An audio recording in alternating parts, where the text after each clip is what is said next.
when you think about it, a lot of things can happen in high school, and you want to see what high school was like for these types of characters. High school was hell to a lot of people. I disagree. I thought junior high was worse, myself at least.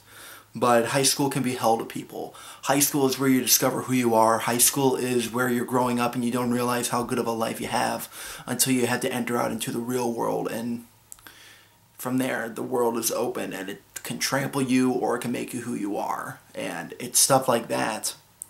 And it's just very interesting to see what the characters are growing up as, what they are going to be like.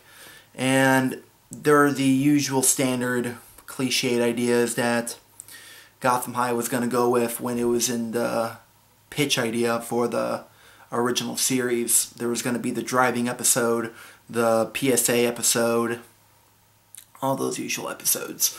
But for Gotham High, the audio drama, we're sticking true to the idea of high school with just all these different ideas set in and mixed with the basis of each character who is molded into the series. For example, a lot of backstories have been changed a tad bit to fit in the high school realm. Mr. Freeze, for example, he is not up to quota with the original Mr. Freeze from the comics because he has to adapt to the surroundings of high school, but he's still a cold mutant. He is still freezing inside. He is sick, but he's not so sick that he can't survive the extreme heat or humidity. But it's interesting. There's going to be episodes where we draw huge influences from the comics and just throw the characters right at you, especially with the Scarecrow and other characters like that, Jonathan Crane, I should say. But then there's going to be very tender episodes that are just really fluffy and hilarious, like 1,000 Impossible Things, where the cast of the show has to put on a rendition of Alice in Wonderland for the entire school, which is a really funny episode.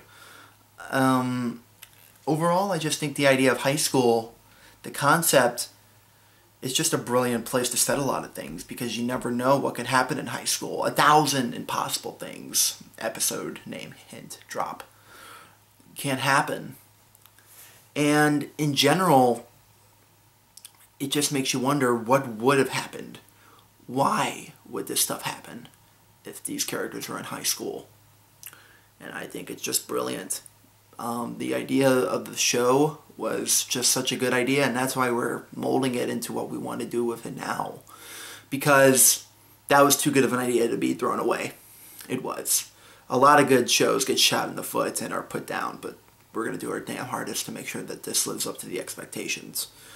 And to round out this little episode, I am going to include an episode, or like a mini video I made for my television class back when I was in high school, which happens to be about superheroes and me trying to become one. So I hope you enjoy that. So this is a twofer for you. You get my idea of high school along with my idea of the characters in high school. Well, this could be a threefer really, because I'm about to name a third item. Along with a character-driven episode I made for my TV class back when I was in high school to show you what high school was like for me when I was trying to become a superhero. Of course, that's all fiction, but it's just a lot of fun. So, thank you for watching. Enjoy the little mini episode. And coming soon, the audio drama this Christmas. Keep an eye out. Remember when you were that young, growing up filled with endless amounts of innocence and imagination? You always looked at high school life as the big accomplishment. And all along the way, you dreamed about what you wanted to become when you got older. When I was little, I wanted to be a superstar because I love being in the spotlight. I wanted to be a teacher because I like teaching people new things. I want to be a police officer because something my uncle did and I like to follow in his footsteps. My name is Jerred Adams, and I have decided to go back to my childhood roots and become what my preschool self always wanted to become: a superhero. In honor of my favorite superhero, Spider-Man, I chose to go out into the wild of my backyard. Yeah, I just realized I'm in the Dornbush. And find a genetically enhanced spider to bite me.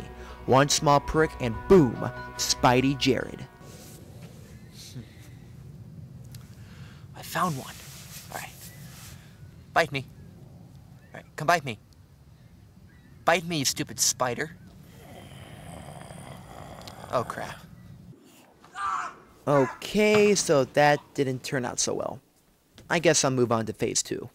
Since genetics didn't work, I decided to go on to the wonderful powers of mutation. If the Fantastic Four and the Hulk became so super due to being hit with radiation, why can't I? Thanks to the movie Last House on the Left, I learned how to reverse my microwave into heating everything on the outside rather than the inside.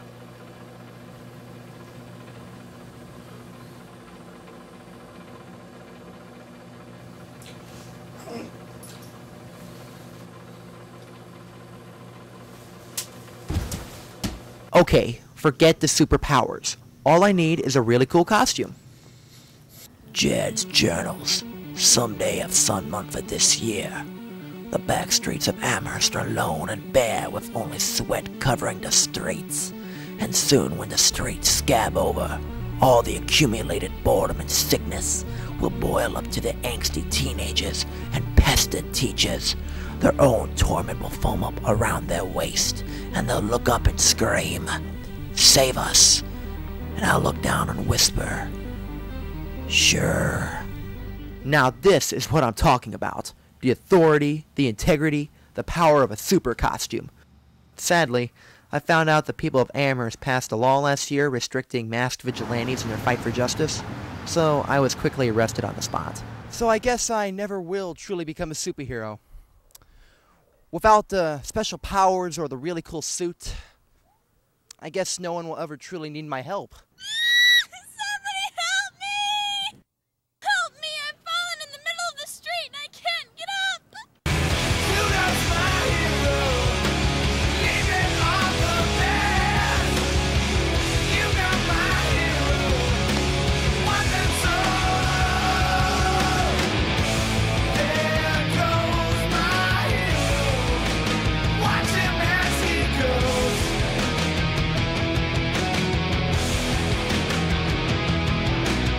Thank you, Jerred. You're my hero!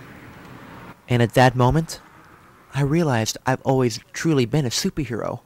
As long as I've helped others in their times of need, I will always protect them. So, to all you teenagers out there who don't think their dreams are anything worthwhile, don't think that. Keep reaching for the stars. Trust me, I am a superhero. This is Jerred Adams for Steel News Live.